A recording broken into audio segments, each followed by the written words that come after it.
When did we stop appreciating what we already had while chasing what we did not have? Think about the communities we grew up in.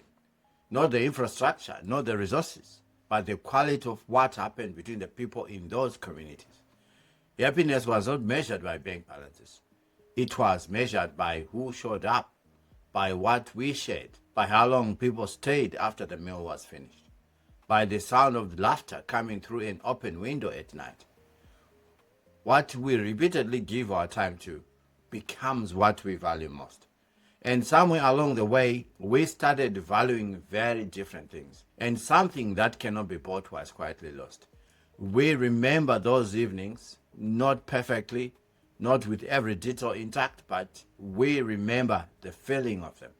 The neighbors gathered outside after the day's work was done, not because anyone sent an invitation, but because that was simply what the evenings were for. The children running together in the last of the daylight, falling over, getting back up, laughing in the way you only laugh when you feel completely safe. The elders sitting close to the fire, passing something down through a story, who the family was, where the name came from, what it means to be a person of character in this community, because what they was always got shared. And everyone knew everyone's name, not just the neighbors directly besides us, everyone. And then we moved into the cities, into the apartments, into the modern version of success that we had been reaching for. And incomes improved, and the infrastructure improved, and the doors stayed closed. And the meals were eaten alone or in front of the screens. And we began to know more about the lives of the strangers online than about the people living 3 meters from us. And sometimes in the evenings, we sit by the windows and feel something we cannot quietly name. Not sadness exactly, more like absence. The feeling that something that used to be present in our lives is no longer there. And the hardest part is that we cannot buy it back. The greatest loss was not the culture itself, it was the time we stopped giving to one another. Here is what I find remarkable about the communities we came from. Gratitude was not reserved for a special occasion. It was not something practiced once a year. It was woven into every day. Sharing food, even when the portions were small, was an expression of gratitude.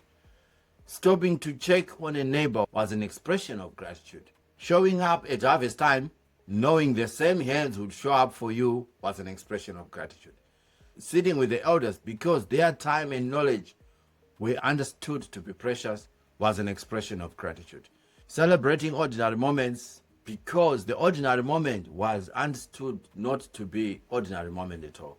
Today's success in many of our communities is measured differently. The bigger house, the imported car, the lifestyle that photographs well, the number of people following you who have never met you. And I want to be careful here because there's nothing wrong with building wealth. There's nothing wrong with ambition. But in the pursuit of more, many of us have genuinely stopped appreciating enough. We have traded depth for achievement, community for convenience, presence for productivity. The richest communities were not always the wealthiest. They were the ones where people invested time in each other.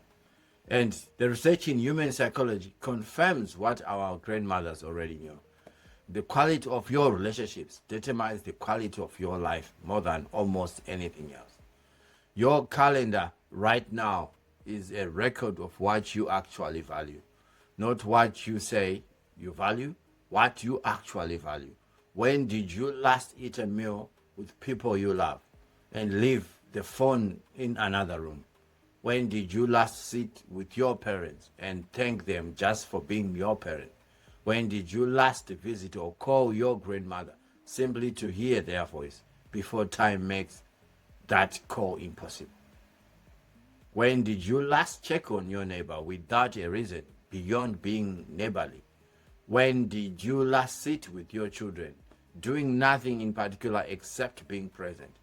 These are not grand gestures, these are small ones. But small ones repeated consistently are how gratitude is actually expressed. What you appreciate today, you will protect tomorrow. One day you may own everything you once dreamed of, the house, the car, the security. One day, all of it may arrive, but you will never be able to buy back the Sunday afternoon you spent scrolling instead of sitting with your father. You will never recover the conversation with your grandmother that did not happen because you were too busy. Those moments do not go on sale. They exist only in the window that is open right now. Do not wait until life becomes perfect before you appreciate. The little moments you overlook today may become the memories you miss tomorrow. Time does not just build wealth, it builds gratitude. It builds relationships. It builds legacy. I am Justice Chinorumba. And remember, time pays.